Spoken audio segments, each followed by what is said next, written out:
हाँ जी सर, इस क्वेश्चन पे आते हैं। तो मैंने जैसे बताया था कि देखें, इस ये पार्ट ए जो है ना, बिल्कुल सिंपल कार्बन हाइड्रोजन चेंज है, तो इनके अंदर तो हमें आईडी फोर्सेस मिलेंगी। पार्ट बी भी बिल्कुल basically simple carbon hydrogen change है, तो इनके अंदर भी हमें आईडी फोर्सेस ही मिलेंगी। पार्ट सी के अंदर मेरे पास ना एक कार्बन है और डबल बॉन्ड ऑक्सीजन है। तो ये डबल बॉन्ड ऑक्सीजन पे नेगेटिव डायपोल और कार्बन पे पॉजिटिव पॉजिटिव डायपोल, तो इधर ही हमें डायपोल डायपोल फोर्स मिलेंगी।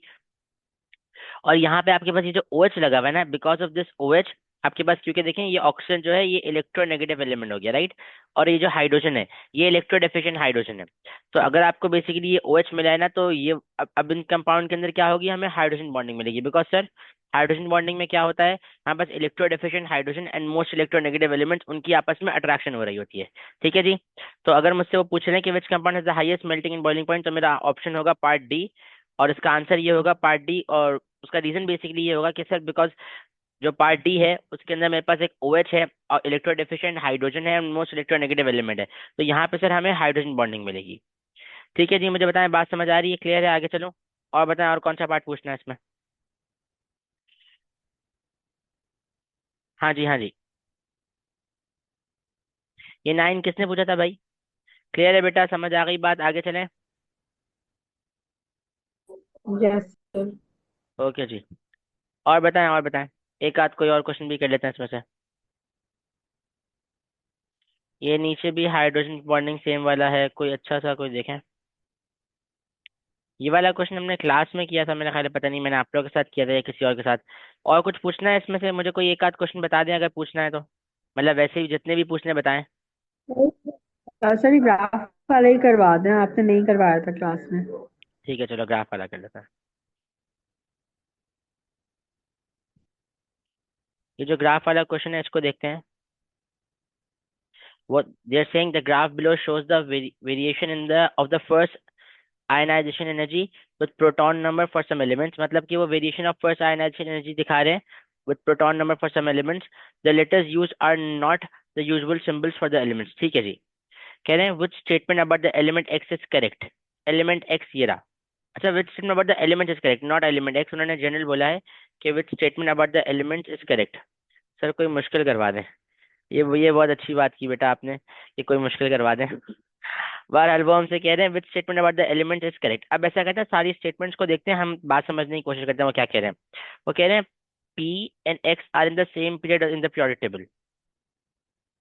अगर आप देखें तो आपसे कह रहे हैं पी और एक्स क्या सेम पीरियड में। सर बिल्कुल बेकार बात है ये। उसका रीजन क्या है, ये बिल्कुल गलत बात है। उसका रीजन ये है कि देखें सर, ये जो मेरे पास ना इतना बड़ा डिक्रीज आ रहा है ना, अगर आप लोग याद करें तो मैंने क्या बताया था कि जो इतना बड़ा डिक्रीज आता है ये बेसिकली आपको क्या शो करता है, चेंज ऑफ पीरियड। यहाँ पे आपको चेंज ऑफ पीरियड नजर आता है। मतलब कि आपका सर एलिमेंट पी एक अलग पीरियड में है और एलिमेंट एक्स एक अलग पीरियड में है। ठीक है जी। तो इसको तो कैंसिल करते हैं, पार्ट ए गलत हो गया। पार्ट बी पे आते हैं। The general increase of Q to X is due to increasing atomic radius. Q to X, वो कह रहे हैं द जनरल इंक्रीज, मतलब कि अगर आप क्यू से एक्स तक जा रहे हैं तो आपके पास देखें आयनाइजेशन इंक्रीज हो रही है। देखें जब हम क्यू से एक्स की तरफ जा रहे हैं तो मेरे पास आयनाइजेशन एनर्जी क्या हो रही है, इंक्रीज हो रही है, राइट। तो जी बेटा, क्या कह रहे हैं आप? बेटा ये 3.3 है मेरा ख्याल है। 3.3 है, 3.2 नहीं है, 3.3 है। ठीक है। हाँ जी, हाँ जी, हाँ जी। चलिए चलिए दोबारा आते हैं। तो अगेन इस पे वो हमसे कह रहे हैं the general increase from Q to X is due to the increasing atomic radius. अगर आप क्यू से एक्स तक जा रहे हैं ना, तो बेसिकली आपके पास ना आपको नजर आ रहा है कि देखें सर यहाँ पे आयनाइजेशन एनर्जी इंक्रीज हो रही है क्यू से एक्स तक। तो क्योंकि सर क्यू से एक्स तक आपके पास आयनाइजेशन एनर्जी इंक्रीज हो रही है, राइट। अब इसका रीजन क्या है, वो हमसे कह रहे हैं कि इस due to increasing atomic radius. ये भी बिल्कुल गलत स्टेटमेंट है, बिकॉज सर क्यू से एक्स तक ना हम सेम पीरियड के अंदर है। मतलब कि बेसिकली मैं ना अक्रॉस द पीरियड जा रहा हूँ। और अगर आप लोग एटॉमिक स्ट्रक्चर के नोट्स उठा के देखें आपको नजर आएगा sir across the period atomic radius decrease होता है, एटॉमिक रेडियस डिक्रीज होता है। तो ये इंक्रीजिंग एटॉमिक रेडियस वाली बात बिल्कुल गलत हो गई। पार्ट सी पे आते हैं। They saying the small decrease to of from R to S is due to decrease shielding. R to S, अगर हम आर से एस वाली बात करें ना, अच्छा देखें, मैं बेसिकली एक्सपेक्ट ये कर रहा हूँ कि ये मुझे ना पीरियड 2 लग रहा है, ठीक है, और ये मुझे पीरियड 3 लग रहा है, और ये मुझे जो है ना पीरियड 4 लग रहा है, ये पीरियड 4। बिकॉज सर इसमें ट्रांजिशन मेटल्स होते हैं, और ट्रांजिशन मेटल्स की बेसिकली आयनाइजेशन एनर्जी जो होती है ना, वो वेरी सिमिलर होती है, वो सिमिलर होती है। तो इसलिए हमारे पास ना ये वाला इस तरह का केस बन रहा है। तो मैं बेसिकली एक्सपेक्ट ये कर रहा हूँ, अब अगर आप इसको देखें ना, हाँ अगर आप इसको देखें आर और एस को, अगर आप आर और एस को देखें, तो आर और एस वाली एग्जांपल में बेसिकली इसको जो है ना मैग्नीशियम और एल्यूमिनियम वाली एग्जांपल समझूंगा। अगर हम लोग याद करें मैग्नीशियम और एल्यूमिनियम वाली एग्जांपल को, तो मैग्नीशियम में बेसिकली मैग्नीशियम और एल्यूमिनियम वाली हमारे पास एक एक्सेप्शन थी। मैग्नीशियम में आपके पास 12 इलेक्ट्रॉन होते हैं, एल्यूमिनियम में 13। तो magnesium is 1s2 2s2 2p6 and 3s2। Whereas aluminium क्या होता है, 1s2 2s2 2p6 3s2 and 3p1।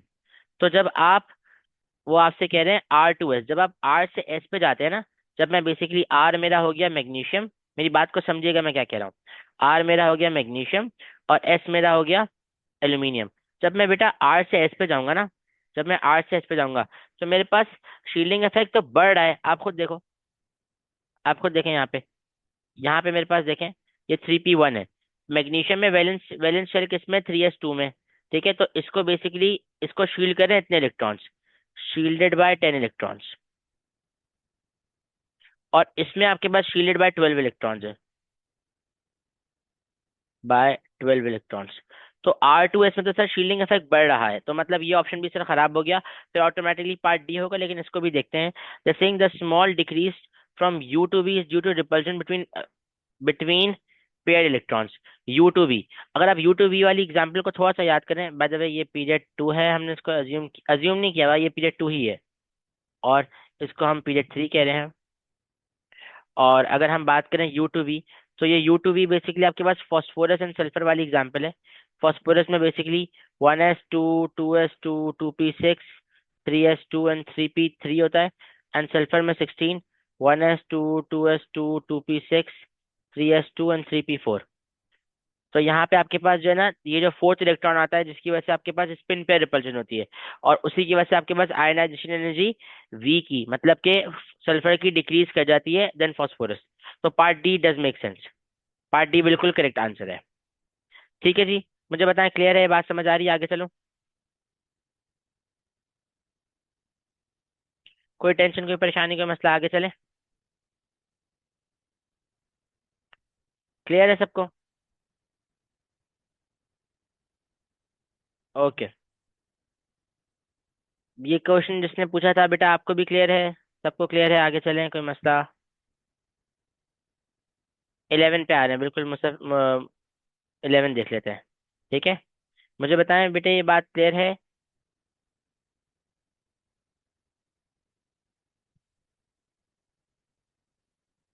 I hope so clear हो बेटा, मुझे आपका रिस्पॉन्ड नहीं आ रहा है। Anyways, they saying fluorine and iodine are group 17 elements, their melting points are different due to different strength of van der Waals forces between molecules. ठीक है, हम कहते हैं कि देखें सर फ्लोरीन से जो क्लोरीन है, अब देखें आपको ना ऐसे याद करना है, फ्लोरीन याद क्या करना है, प्योर टेबल गिवन होगा, फ्लोरीन क्लोरीन ब्रोमीन आयोडीन। अब ये F2 है, ये I2 है। पहले मुझे बताएं स्ट्रॉन्गर आईडीआईडी फोर्सेस किसके अंदर होंगी, स्ट्रॉन्गर आईडीआईडी फोर्सेस किसके अंदर होंगी, फ्लोरीन के अंदर, आयोडीन के अंदर? आयोडीन। आयोडीन के अंदर होंगे सर, क्योंकि सर उसके पास जो है ना मोर पोलराइजेबल इलेक्ट्रॉन्स हैं, सो स्ट्रॉन्गर आईडीआईडी फोर्सेस। तो हम बोलेंगे, वो आपसे कह रहे हैं स्ट्रेंथ ऑफ वैंडरवाल फोर्सेस किसका ज्यादा होगा, आयोडीन का ज्यादा होगा, राइट। तो आपके पास ये दो करेक्ट ऑप्शन नजर आ रहे हैं हमें, ए और डी को तो कैंसिल ही करते हैं। और जब आपके पास आईडीआईडी फोर्सेस स्ट्रॉन्गर होंगी, तो फिर आयोडीन का सर मेल्टिंग पॉइंट भी हायर होगा, विल ऑल्सो बी हायर। ठीक है, तो हम बोलेंगे पार्ट सी इसका करेक्ट ऑप्शन लग रहा है, बिकॉज आयोडीन का मेल्टिंग पॉइंट भी हायर होगा और वैंडरवाल फोर्सेस भी स्ट्रांगर होंगी। ठीक है जी, गॉट दिस थिंग।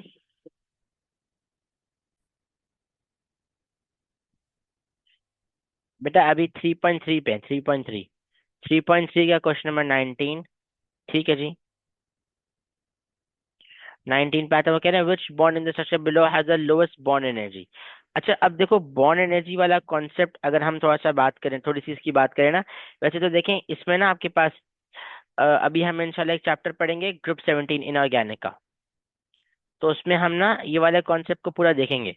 लेकिन अगर फिर भी जनरली बात करें, फिर भी अगर थोड़ा सा जनरली बात करें, वैसे जनरली बात हो नहीं पाएगी, क्योंकि अभी आप लोग बोलेंगे कि सर, वो आपसे बोल रहे हैं has the lowest bond energy. अच्छा चलो मैं इसको ऐसे समझाता हूँ, मुझे ये बताएं। वैसे तो देखें इसमें पता है क्या होगा, हमारे पास ए बिल्कुल भी नहीं होगा, बी बिल्कुल भी नहीं होगा, ऑप्शन सी या ऑप्शन डी में से कोई एक ऑप्शन होगा, और अगर हम इसको थोड़ा सा गौर करें ना, तो हमारे पास ऑप्शन डी करेक्ट ऑप्शन होना चाहिए। लेकिन अभी आप लोगों ने ये वाला पार्ट पढ़ा नहीं है, इसको रहने दो। ग्रुप 17 वाला पार्ट पढ़ेंगे ना, तो उसमें हम बेसिकली HCl और सारे जो है ना हैलोजेंस वाले, हैलोजेंस की बॉन्ड एनर्जी वगैरह वाला पार्ट पढ़ेंगे, तो इसको इंशाल्लाह तब देखते हैं, ठीक है। इसको फॉर नाउ रहने दें। और बताएं, और बताएं। 21, 21 हमसे कह रहे हैं in which change would only van der Waals forces have to be overcome। आपको सिर्फ वैन डर वाल फोर्सेस को ओवरकम करना है, ठीक है। वो पहले कह रहे हैं evaporation of ethanol, melting of ice, melting of solid sodium chloride, and solidification of butane. अच्छा जी, आपको वो कह रहे हैं in which change only van der Waals forces has to be overcome, आपको सिर्फ वैन डर वाल फोर्सेस को ओवरकम करना है। अगर हम इवेपोरेशन ऑफ इथेनॉल पे आते हैं ना, इसको 2 मिनट रोकें। मेल्टिंग ऑफ आइस को भी 2 मिनट रोकें। Melting of sodium carbon dioxide, ये ऑप्शन भी एक है। और सॉलिडिफिकेशन देखें, सॉलिडिफिकेशन ऑफ ब्यूटेन के अंदर तो आपको ना वैंडर वॉल फोर्सेस को ओवरकम नहीं करना, वो तो van der Waals forces are formed, वो तो बेसिकली फॉर्म हो रही होंगी, राइट। तो पार्ट डी तो बिल्कुल कैंसिल कर दें। अब पार्ट ए और पार्ट बी की अगर मैं बात करूँ ना, तो पार्ट ए और पार्ट बी में ना बेसिकली आपको ना हाइड्रोजन बॉन्डिंग को भी ओवरकम करना पड़ेगा। By van means of van der Waals forces देखें, वैसे तो अगर हम बात करें ना, इंशाल्लाह इसको भी डिस्कस कर लेंगे। लेकिन देखें जब भी एग्जामिनर आपसे वैंडरवॉल फोर्सेस का जिक्र करेगा ना, तो आपको बेसिक आईडीआईडी फोर्सेस को अपने दिमाग में रखना है, ठीक है। आपको बेसिक आईडीआईडी फोर्स को अपने दिमाग में रखना है। अब इथेनॉल के अंदर भी आपके पास देखें OH है, इलेक्ट्रोनेगेटिव एलिमेंट है ऑक्सीजन, राइट। और आपके पास बेसिकली इलेक्ट्रो डेफिशिएंट हाइड्रोजन है। और सेम केस और H2 के साथ H2 तो हमने पढ़ा हुआ भी है। तो इन दोनों में हाइड्रोजन बॉन्डिंग है। और melting of this solid carbon dioxide है, तो उसमें तो आपके पास बेसिक बॉन्ड है, और ये कंपाउंड हमने पढ़ा हुआ भी है। तो पार्ट सी के अंदर आपको बेसिकली सिर्फ उनकी बेसिक वैंडरवाल फोर्सेस या बेसिक आईडीआईडी फोर्स को ओवरकम करना पड़ेगा। ठीक है जी, मुझे बताएं क्लियर है, और बताएं और क्या पूछना है। आगे चलूं?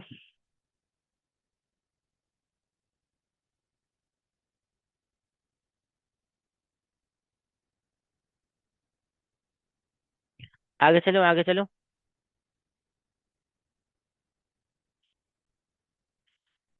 मतलब कि सर हमें स्टेट्स ऑफ बॉन्डिंग के अंदर और कोई क्वेश्चन नहीं है MCQs के अंदर, स्टेट्स ऑफ मैटर की बात करते हैं। स्टेट्स ऑफ मैटर में आपको कौन सा क्वेश्चन पूछना है? क्वेश्चन नंबर 5, ठीक है। क्वेश्चन नंबर 5 को जरा पिक करते हैं। ये थोड़ा ना अच्छा क्वेश्चन है, मैं चाहता हूँ इसको थोड़ा हम डिटेल तरीके से करें।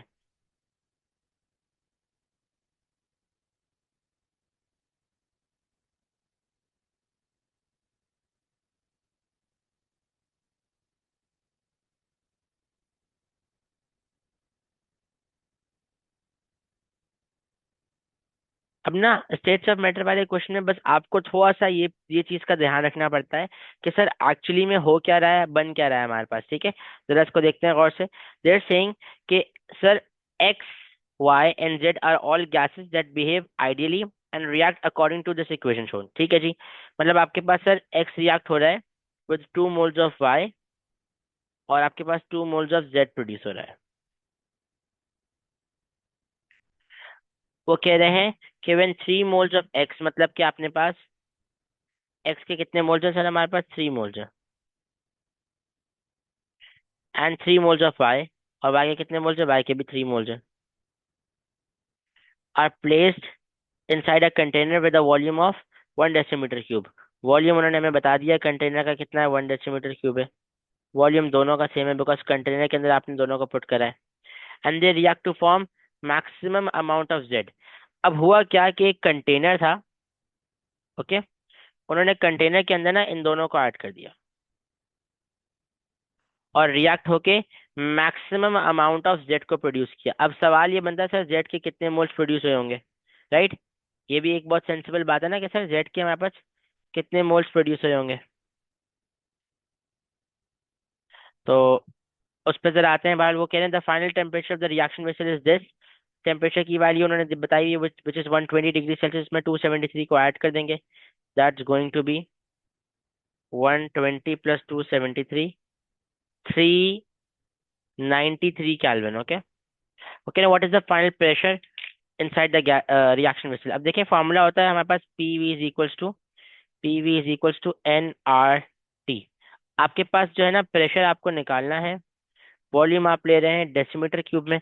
अच्छा देखें वॉल्यूम ना, आप अगर डेसीमीटर क्यूब में लेंगे तो आपका प्रेशर पास्कल्स में निकल के आएगा। तो पहले ऐसा करते हैं, वॉल्यूम जो है ना मैं डेसीमीटर क्यूब में ले रहा हूँ, 1 डेसीमीटर क्यूब, ताकि मेरे पास जो प्रेशर है किलो पास्कल्स में आ जाए, फिर मैं उसको पास्कल्स में कन्वर्ट कर दूंगा। मोल्स का इशू है थोड़ा सा, मोल्स हमें पता नहीं है अभी क्या करना है। आर की वैल्यू 8.31 होती है और टेम्परेचर की वैल्यू 393 है। अब सर बात यह है कि हमें ये बताएं कि सर मोल्स हमने कौन से लेने हैं, एक्स के लिए वाई के लिए? देखो बेटा, आपने कंटेनर लिया, 3 मोल ऑफ एक्स और 3 मोल ऑफ वाई को डाल दिया, रिएक्शन हुआ, जेड प्रोड्यूस हुआ होगा। अब आपने बेसिकली ना जो आपके पास एंड के अंदर मोल्स बचे हुए हैं ना, वो आपने उसके मोल्स लेने। आप यहाँ जो मोल्स लेंगे ना, ये बात समझिएगा, यहाँ जो आप मोल्स लेंगे, ये आपके पास ये जो मोल्स हैं बेसिकली, ये moles of products plus moles of left over reactant है, कि मेरे पास सर कितने रिएक्टेंट्स बच जाएंगे। अब जरा इस इक्वेशन को पिक करते हैं और एक छोटी सी बात को समझते हैं। अब आपके पास सर सबसे पहली बात ये है कि हमें मोल्स ऑफ प्रोडक्ट निकालने हैं। आपको इसके मोल्स पता है कि इसके 3 मोल्स हैं, एक्स के, और वाई के भी 3 मोल्स हैं।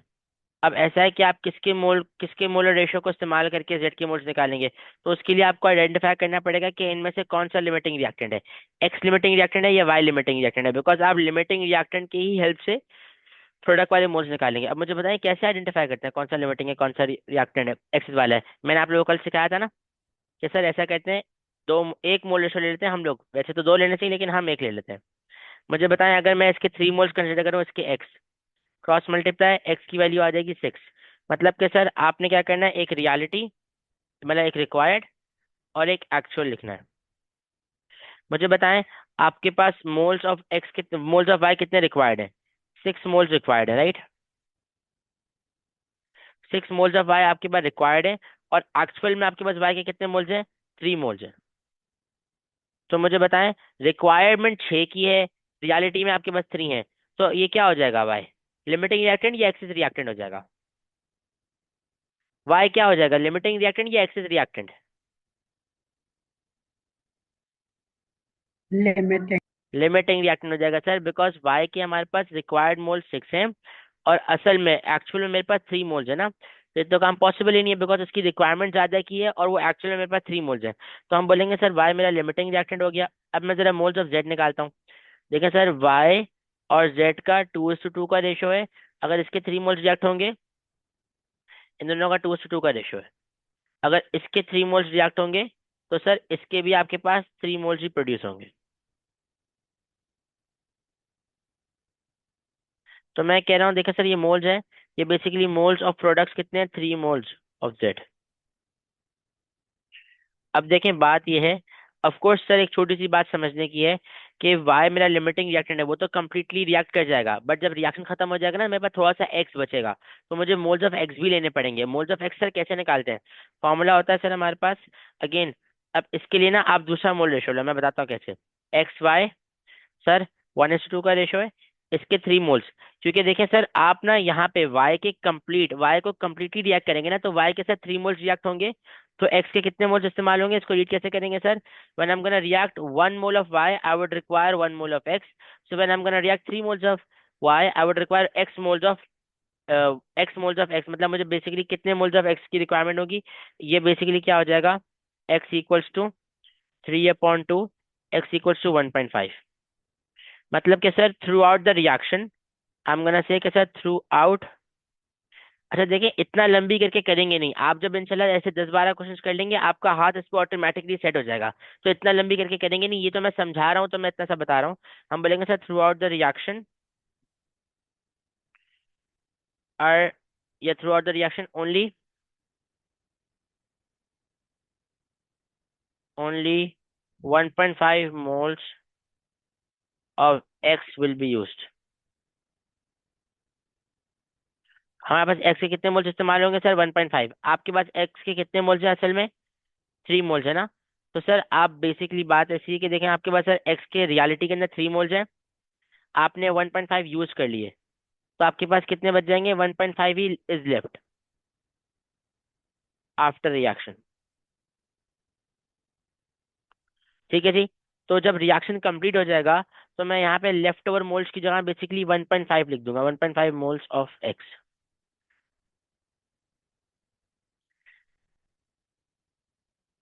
ठीक है ठीक है। मैंने पहले बोला कि देखें सर मैंने मोल टू मोल रेशो से आइडेंटिफाई किया कि मेरा लिमिटिंग रिएक्टेंट था कौन, वाई, तो मैंने फिर वाई को इस्तेमाल करते हुए जेड के मोल्स निकाल दिए, और सर जेड के मेरे पास 3 मोल्स जो है ना इस्तेमाल होंगे। ठीक है जी, मतलब थ्रू आउट द रिएक्शन मेरे पास 3 मोल्स बेसिकली जेड के प्रोड्यूस होंगे, नॉट इस्तेमाल होंगे, माय बैड। जेड आपका प्रोडक्ट है, आपके पास मोल्स ऑफ प्रोडक्ट कितने बनेंगे? 3 मोल्स हो जाएंगे। ओके जी, अब बेसिकली मसला सारा ऐसा है कि वाई लिमिटिंग रिएक्टेंट है, एक्स एक्सेस रिएक्टेंट है। तो एक्स के आपके पास 3 मोल्स है। अब रिएक्शन में ना आपकी जो मोल्स इस्तेमाल होंगे ना वो 1.5 होंगे। एक्स के आपके sir out of 3 moles, x के आपके पास सर टोटल कितने मोल्स हैं देखें, एक्स के टोटल 3 मोल्स हैं और यूज सिर्फ 1.5 मोल्स होंगे। तो आपके पास at the end of the reaction 1.5 moles will be left. ये बात मुझे कैसे पता चला? मैंने बोला देखें सर आप ना एक्स और वाई का मोल टू मोल रेशो कर लें। एक्स और वाई का मोल टू मोल रेशो 1:2 है, वाई आपका लिमिटिंग रिएक्टेंट है, ये कंप्लीटली यूज होगा। तो मतलब सर अगर आप वाई के 3 मोल्स रिएक्ट कराएंगे you would require only 1.5 moles of x. आपके सिर्फ ना 1.5 moles of x will be used, 1.5 moles of x आपके जो है ना इस्तेमाल होंगे बेसिकली। तो आप क्या करेंगे, आप कहेंगे कि देखें सर जब मेरा रिएक्शन वेसल होगा ना उसके अंदर मोल्स ऑफ प्रोडक्ट होंगे, मतलब कि 3 मोल्स ऑफ जेड हो जाएंगे, और साथ साथ 1.5 मोल्स ऑफ जो है ना एक्स भी बचे हुए होंगे, बिकॉज एक्स आपका एक्स वाला रिएक्टेंट था। मुझे बताएं अब ये बात क्लियर है कि ये 1.5 कहाँ से आया? ये वो मोल्स ऑफ एक्स हैं जो कि रिएक्ट नहीं करेंगे, बिकॉज एक्स आपका एक्सेस रिएक्टेंट है, तो 3 टोटल मोल्स से 1.5 यहाँ इस्तेमाल हो गए। मुझे बताएं क्लियर है? आगे चलूं गाइस, से यस और नो क्लियर है? आई होप सो, ये बात सबको समझ आ रही होगी। तो मेरे पास सर टोटल मोल्स कितने हो जाएंगे? आई am gonna say sir 4.5 moles हो जाएंगे, बिकॉज 3 उसके 1.5 उसके। अब हम फॉर्मूला बेसिकली इस्तेमाल करेंगे, P V is equal to N R T, यहाँ आ जाएगा 4.5। हमारा जो प्रेशर निकल के आएगा दैट्स गोना बी, वो हमारे पास प्रेशर हो जाएगा 4.5 टाइम्स 8.31 टाइम्स 393। तो हमारे पास आंसर आएगा 14,696.235। ये मेरा आंसर आ रहा है किलो पास्कल्स के अंदर।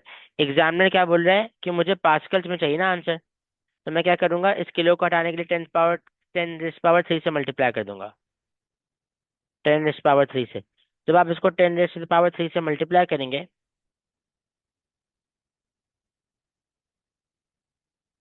मतलब 14,696.235 टाइम्स 10 रेज़ पावर 3, तो आपका आंसर आ जाएगा 14.69 टाइम्स 10 पावर 6, जो कि हो जाएगा 1.4, या 1.469 टाइम्स 10 पावर 7, जो कि हमारा पार्ट सी हो जाएगा। ठीक है जी, क्लियर है? ये बात समझ आ रही है इसमें मैंने क्या करा?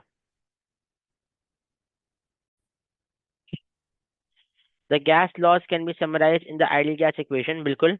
When an evacuated tube of volume, volume कितना सर 400 सेंटीमीटर क्यूब है, is filled with the gas at 300 kelvin, temperature क्या है आपके पास 300 केल्विन है, एंड प्रेशर कितना है 101 किलो पास्कल है, the mass of the tube increase by 0.65 grams. Okay, mass basically, देखिए इस बात को समझिएगा, वो क्या आपसे कह रहे हैं कि when an evacuated tube of volume 400 centimeter cube is filled with a gas at 300 Kelvin and 101 kilopascals, the mass of the tube increased by 0.3। जी बेटा, अभी मैंने ये कराया नहीं, इसको सिर्फ हमने गो थ्रू करा था, फिर मैं डिस्कनेक्ट हो गया था। मैं करा रहा हूँ देखें। The question is saying the gas laws can be summarised in the equation PV is equals to nRT, where an evacuated tube of volume 400 centimeter cube is filled with a gas at 300 Kelvin and 101 kilopascals. The mass of the tube increased by 0.65 grams. Assume the gas behave as an ideal gas. What could be the identity of the gas?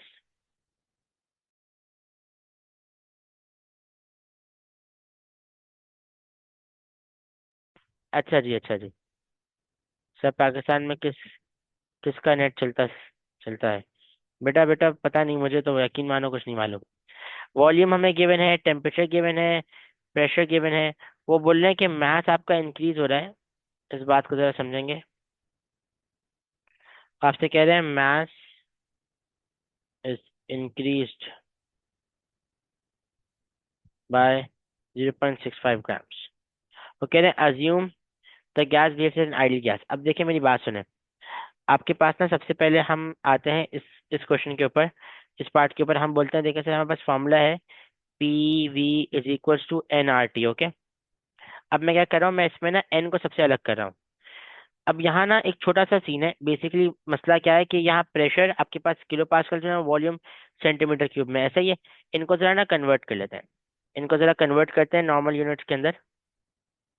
आपका जो pressure है इसको आप ना times 10 power 3 करो, ताकि ये Pascal's में आ जाए। That should be 103 times 10 power 3 kilo 10 power 3 pascals. और अगर आप 400 सेंटीमीटर क्यूब को मीटर क्यूब में करना चाहेंगे ना, तो आपको बेसिकली क्या करना पड़ेगा, इसको मल्टीप्लाई करना पड़ेगा। और देखिए मेरी बात सुने, सेंटी की वैल्यू होती है 10 रेज़ पावर -2।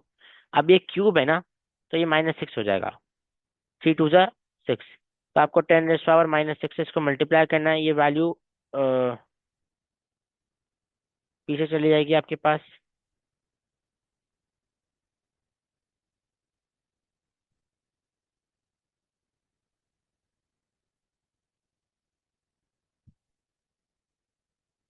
ये वैल्यू आपके पास आ रही है 4.00 टाइम्स 10 रेज़ पावर -4, ठीक है, मीटर क्यूब। ये मेरे पास प्रेशर मीटर क्यूब में आ गया, volume sorry volume metre cube में आ गया, प्रेशर पास्कल्स में आ गया, और मास अभी हमें गिवन है। अब देखिए हम करते क्या है, रुके। टेम्परेचर की वैल्यू भी गिवन थी ना, मैं बोलता हूँ कि देखिए सर मोल्स को अलग करें, moles equals to PV over RT। Pressure कितना है आपके पास सर 101 टाइम्स 10 पावर 3 है। वॉल्यूम कितना है सर 4.00 टाइम्स 10 पावर -4 है। एंड आर की वैल्यू आपके पास कितनी है, आर की वैल्यू होती है 8.31। और टेम्परेचर की वैल्यू आपके पास कितनी है 300 केल्विन। जरा नंबर ऑफ मोल्स निकालते हैं। 101 times 10 power 3, 4.00 times 10 power -4, denominator में 8.31 टाइम्स 300। तो हमारे पास आंसर आ जाएगा मोल्स का, मोल्स इक्वल टू 0.0162। अब मेरे पास ना मोल्स आ गए, ठीक है। अब मैं बोलूंगा देखिए सर फॉर्मूला होता है moles equals to mass upon MR, ठीक है। मोल्स कितने 0.0612 है, मास आपको मालूम है उन्होंने बताया था 0.65 है। 0.65 मैथ आ गया आपके पास ग्राम्स में। और आपको MR निकालना है, राइट। तो MR को हम AR को बेसिकली नीचे रख देते हैं। AR कह लो MR कह लो, AR बेसिकली एलिमेंट के लिए होता है, MR आपके पास जो है ना कंपाउंड के लिए होता है। 0.65 ओवर 0.0162। तो हम बोलेंगे देखो सर 0.65 ओवर 0.0162, और हमारा आंसर आ रहा है 40, 40.123 ना। अच्छा जी। अब जरा एक मिनट रखें, हमारे पास कौन कौन से ऑप्शन है? एक आर्गन, एक हीलियम, एक क्रिप्टन, एक नियॉन है। ठीक है। हीलियम और क्रिप्टन को तो छोड़ें, आर्गन और हीलियम और नियॉन को तो देखें, आर्गन और क्रिप्टॉन को देखते हैं। सबको मेरी आवाज आ रही है ना?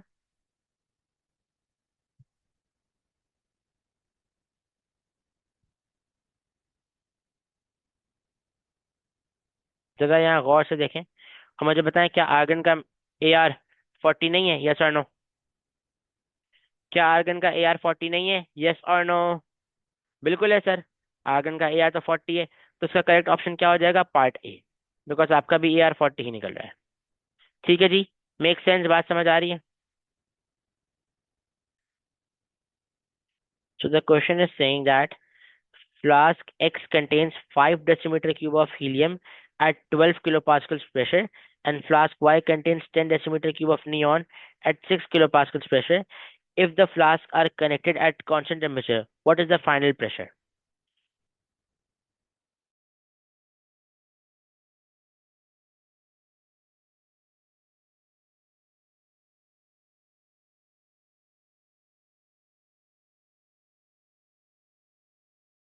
हाँ जी, हाँ जी, हाँ जी, ओके।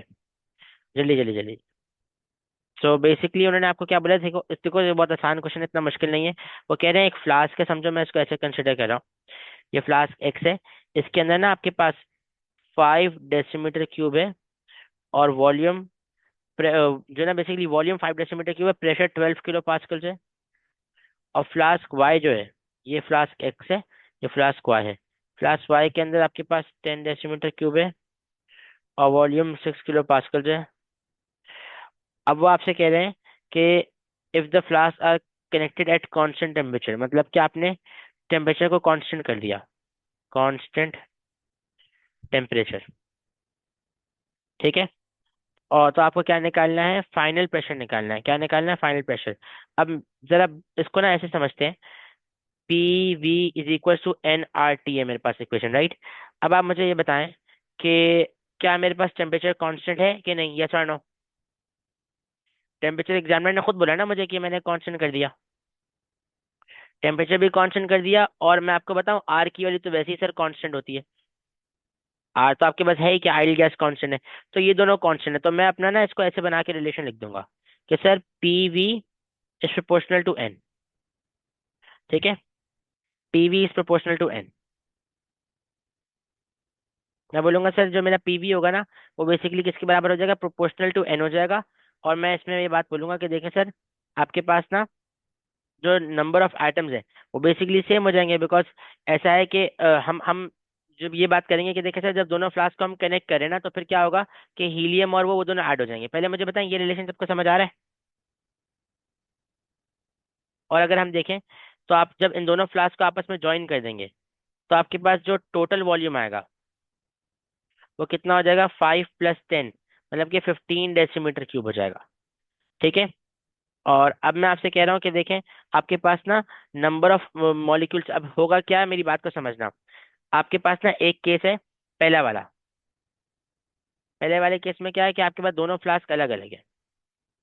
और फिर दूसरा केस क्या है कि आपने दोनों फ्लास्क को समझो आपस में जोड़ दिया। यहाँ आपके पास बेसिकली हीलियम है, यहाँ आपके पास कौन सी गैस थी भाई? यहाँ आपके पास नियॉन थी। और आपस में जब ये दोनों जुड़ जाएंगे, तो हीलियम प्लस नियॉन हो जाएगा। ओके। क्या हो जाएगा सर? हीलियम प्लस नियॉन हो जाएगा आपके पास। Helium plus neon. अब मैं आपसे कह रहा हूँ, मेरी बात को सुनिएगा। मैं ना क्या लगा रहा हूँ फॉर्मूला?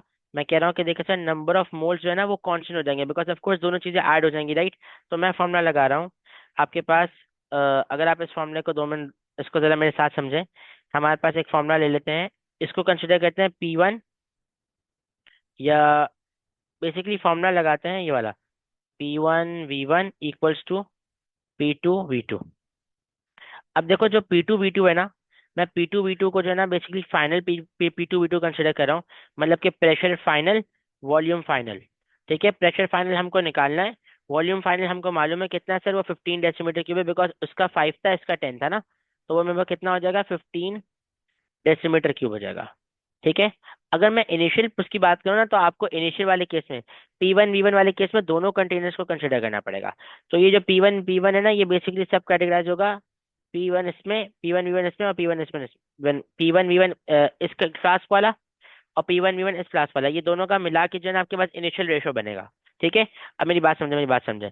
इनिशियल प्रेशर आपके पास था इसका 12 kPa 5 decimetre cube, 12 kPa 5 decimetre cube, plus दूसरा आपके पास प्रेशर कितना था, 10 डेसीमीटर क्यूब और 6 kPa, 6 kPa है सर, और 10 डेसीमीटर क्यूब है। और यहाँ पे आपके पास PF है, और 15 डेसीमीटर क्यूब है। अब मेरी बात को समझिएगा, मैं दोबारा एक बार बता रहा हूँ, आई अंडरस्टैंड थोड़ा सा कंफ्यूजिंग हो रहा होगा, लेकिन बेटा उन्होंने आपको खुद बताया ना कि टेम्परेचर कांस्टेंट है। मैं तो नहीं कह रहा। If the flask are connected at constant temperature, what is the final pressure. मतलब कि सर वो आपसे कह रहे हैं कि टेम्परेचर कांस्टेंट है और आपको फाइनल जो है ना वो निकालना है। टेम्परेचर कांस्टेंट है, आपको फाइनल प्रेशर निकालना है। अब मेरी बात सुने, पहले आप ना दोनों प्रेशर, दोनों फ्लास्क को अलग अलग कंसिडर करें। मैं P1 V1 इसका ले रहा हूँ, P1 इसका ले रहा हूँ। उसका रीजन क्या है कि जब मैं आगे जाके दोनों फ्लास्क को मिला दूंगा ना, तो समझो मेरे पास ये initial P1 V1 is equal to जो फाइनल P1 V1 हो जाएगा मेरे पास, मतलब P2 V2। ये जो P1 V1 आएगा ना, ये इन दोनों का सम के बराबर होगा। तो मैंने बेसिकली पहले फ्लास्क एक्स का P1 ले लिया, प्रेशर वॉल्यूम, और फ्लास्क उसका प्रेशर और वॉल्यूम ले लिया, और उसके बाद इन दोनों को ऐड किया, जब मिला दिया मैंने ऑफकोर्स, तो मेरे पास टोटल प्रेशर आ गया, टोटल वॉल्यूम आ गया, टोटल प्रेशर मुझे निकालना है। अब क्या करेंगे sir, 12 × 5 plus 6 × 10 is equals to PF यहाँ रखें, और इस 15 को नीचे ले आए डिनोमिनेटर में, इस 15 डेसीमीटर क्यूब को नीचे ले आए। आपके पास जो फाइनल प्रेशर होगा वो बेसिकली किसके बराबर आ जाएगा, 12 × 5 + 6 × 10/15। तो आपके पास प्रेशर आ रहा है 8। यूनिट कौन सा लगेगा, किलो पास्कल ही जाएगा, 8 kPa। इसका पार्ट ए आंसर हो जाएगा। ठीक है जी, 8 kPa। मुझे बताएं इसका पार्ट ए आंसर हो जाएगा। मुझे बताएं, क्लियर है, बात समझ आ रही है।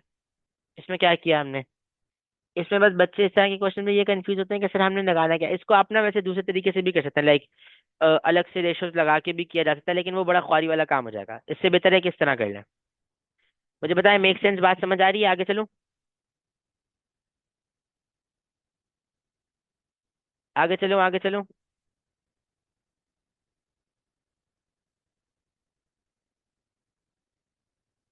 गाइस क्लियर है से, यस और नो।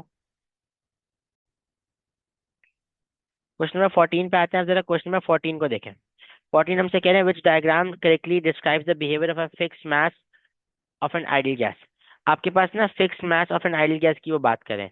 अब यहाँ पे आप देखें, प्रेशर और वॉल्यूम, प्रेशर और वॉल्यूम वाला जो ग्राफ बनता है ना, वो बेसिकली इस तरीके से बनता है, बिकॉज वो इन्वर्सली रिलेटेड होते हैं, राइट। वो इन्वर्सली रिलेटेड होते हैं, तो ये तो आपके पास बिल्कुल कैंसिल हो गया। और ये PV अगेंस्ट P का ग्राफ, तो it won't make sense, like ये पार्ट बी और पार्ट सी तो बिल्कुल सेंसिबल ग्राफ ही नहीं है, बिकॉज आप प्रेशर वॉल्यूम का अगेंस्ट वॉल्यूम का ग्राफ तो बना सकते ही नहीं। ठीक है। जो पार्ट डी है, बेसिकली वॉल्यूम अगेंस्ट टेम्परेचर का ग्राफ, ये बिल्कुल सही है, because sir volume is directly proportional to temperature होता है। जब हम टेम्परेचर बढ़ाते हैं तो वॉल्यूम आपके पास इंक्रीज कर जाता है। ठीक है जी। तो हमारे पास ये इसका ग्राफ बिल्कुल ऐसे बनता है, डायरेक्टली प्रोपोर्शनल का। तो इसका पार्ट डी बिल्कुल सही है। ये अगेन मैंने, मेरे ख्याल है ग्राफ भी और इसके रिलेशंस भी आप लोगों को पढ़ाए थे, हमने नोट्स पे पढ़े हुए हैं। ठीक है जी, गॉट दिस थिंग, बात समझ आ रही है।